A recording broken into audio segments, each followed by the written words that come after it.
Derrota em casa, derrota no Allianz Parque, no agregado 4-0, e o Ceará se despede da Copa do Brasil.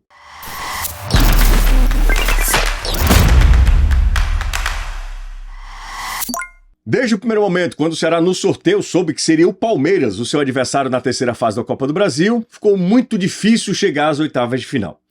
É sobre esses duelos que a gente vai falar no vídeo de hoje, mas antes de qualquer coisa, muito obrigado a todo mundo que está chegando, já passamos da marca dos 40.500 inscritos, então vamos aí caminhar para chegarmos aos 41, tá? Tomara que no vídeo de hoje a gente alcance, eu sei que é uma meta ousada. Se você ainda não for inscrito, se inscreve e ativa as notificações, se você curte o meu trabalho já deixa aquele like, se inscreve, ativa as notificações para não perder nada.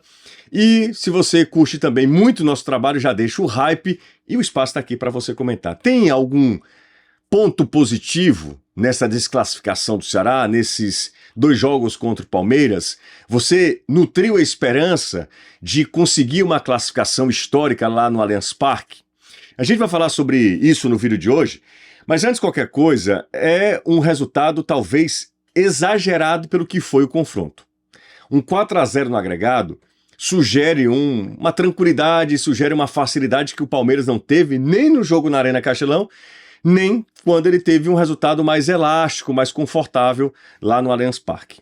O Ceará competiu, e aqui não é um discurso, um comentário para trazer conforto para o torcedor do Ceará. Eu acho que quem assistiu minimamente as 2 partidas vai concordar comigo. O Ceará conseguiu competir. Talvez o 4-0 no agregado sugira uma diferença técnica que aí sim há entre um time e outro, entre um elenco e outro. O Palmeiras era muito favorito nesse duelo, mas como é Copa, e a Copa nos dá um fio de esperança de que o time menos qualificado consiga surpreender, porque na Copa é mais viável, é mais possível, as surpresas dão o ar da graça de vez em quando, mas dessa vez o Palmeiras, na fase que está, é difícil surpreender a equipe paulista. Estava fazendo um levantamento dos últimos 15 jogos do Palmeiras antes de enfrentar o Ceará, o Palmeiras venceu 13 deles. Ao longo dessa temporada, o Palmeiras só perdeu 3 jogos em todo o ano de 2025, e curiosamente os 3 em casa. Corinthians, se eu não estiver enganado, Novo Horizontino e Bahia, já pelo Campeonato Brasileiro. O Palmeiras é muito forte. E o Danilo Queiroz, companheiro de futebolês, disse um negócio muito curioso, até de certo ponto engraçado. Ele disse que o Palmeiras é um time sem vergonha. Sem vergonha quando necessário se retrair, sem vergonha quando necessário adotar uma postura diferente para ganhar o jogo. Esse é um time que tem sede de vitória. O Palmeiras não tem nenhuma intenção de dar espetáculo. Se o espetáculo vier, é uma consequência. O Palmeiras quer vencer. Vencer campeonato, vencer partidas, conquistar classificação. E isso parece ser muito uma herança da gestão Abel.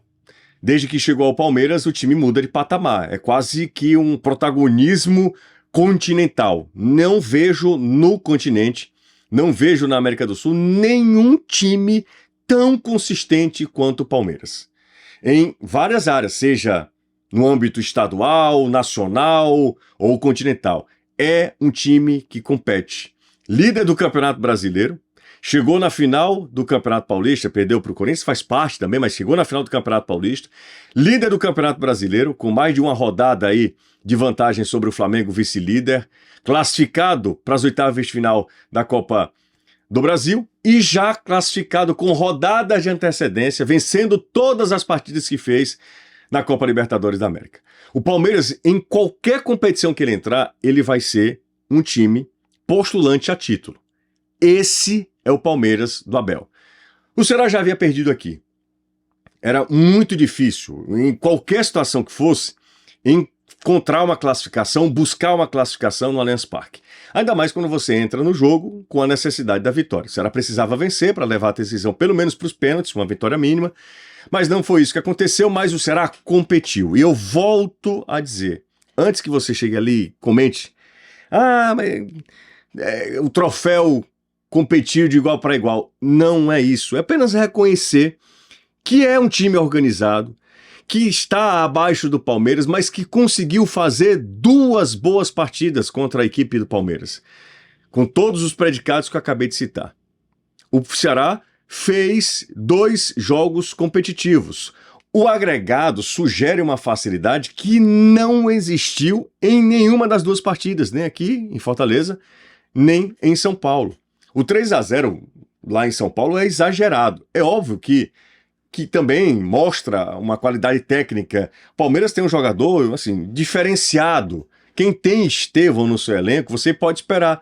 E foi isso que aconteceu. Depois de um primeiro tempo, que nós tivemos um primeiro tempo em que o Ceará esteve mais próximo de marcar o gol, porque por uma questão ali de centímetros, o Pedro Henrique não tinha condição, e aí ele, na continuidade da jogada, faz o gol, que é corretamente anulado, as linhas traçadas, apontou, dedurou o impedimento do atacante do Ceará, mas o Ceará, com uma proposta de jogo, de se defender, obviamente, que não dá para jogar de igual para igual com o Palmeiras, não dá para enfrentar o Palmeiras de peito aberto no Allianz Parque, não dá, é ser inocente, para dizer o mínimo, né? Ser pouco inteligente. Você precisa montar uma estratégia, e esse time do Ceará tem ali uma estratégia montada, já tem ali um jeito de jogar, com jogadores importantes, vivendo um bom momento, por exemplo, o Dieguinho, que acaba se envolvendo no pênalti sobre Estevão, mas é muito mais um acidente de trabalho, pênalti claríssimo, mas é mais um acidente de trabalho do que um erro grosseiro do Dieguinho, né? Convenhamos, não sejamos tão cruéis com o volante do Ceará, que faz um baita ano de 2025. Mas depois de um primeiro tempo que nós tivemos com o Ceará chegando com um certo perigo e o Palmeiras rondando a área, mas sem muita emoção, o segundo tempo nos reservava algo mais interessante. Ali, o Ceará levava a decisão para os últimos 45 minutos. E aí eu acho que a estratégia era muito bem pensada. Só que do outro lado tem um jogador que é muito diferenciado. O Estevão é um jogador muito especial. Você está pensando em comprar ou trocar seu carro?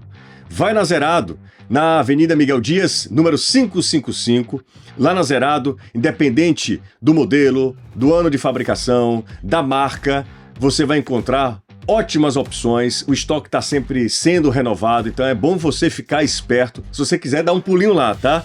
Na loja da Zerado, que fica ali na Miguel Dias, ou se você preferir, tem um site também, e aí você pode ver as opções, já dá uma paquerada e depois conversa com o Hermano, com o Neto, com o Portela, com o pessoal do atendimento lá, eles vão te atender super bem. Já faz lá uma simulação de financiamento, enfim. Você não vai sair de lá sem o seu zerado. Carro tem que ser na Zerado.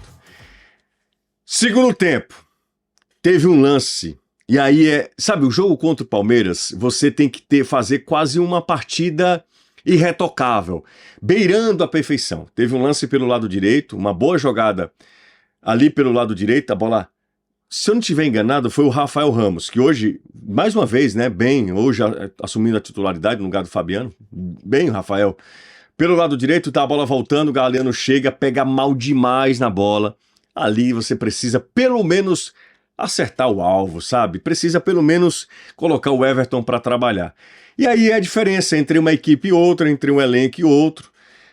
Tem um jogador que é muito especial, tá se despedindo do futebol brasileiro, indo para o Chelsea, ele consegue meter entre as pernas do William Machado e o Dieguinho, na tentativa de tentar ali chegar perto do Estevão, comete falta, pênalti, ele mesmo cobra, Fernando Miguel dá rebote, assim, será sabe, não deu sorte no lance. A partir do bote errado do Dieguinho, depois no rebote, que volta de novo para o Estevão, ele vai lá, faz 1-0. Quando o Ceará ainda estava tentando entender o que havia acontecido, como se reorganizar, como montar uma nova estratégia, porque aí precisava virar a partida, e 2 minutos depois o Estevão aí faz um golaço, pedala para cima do zagueiro do Ceará, do Marlon, bate no canto do Fernando Miguel, não esperava, 2-0, e aí sim, aí fechou a conta, ainda teve tempo do Flaco Lopes ganhar na dividida do Marlon, o Marlon erra, enfim, erra o tempo da bola, o Flaco usa o corpo, faz o 3-0, no agregado 4-0, que, repito, é um exagero, porque nós tivemos um confronto bem mais equilibrado do que sugere o placar final. Mas passou quem tem mais time, passou quem é favorito ao título, quem vai chegar certamente ali na final ou muito próximo dela. Palmeiras é um time muito competitivo. Nós vimos de novo contra um organizado Ceará, foi um 4-0. Se você chegou até aqui, meu muito obrigado. Se você curtiu o vídeo, aquele recado sempre, né? Dá moral, deixa aquele like, é muito importante. Segue aí, tá? Se inscreva no nosso canal. A gente se vê e será em breve.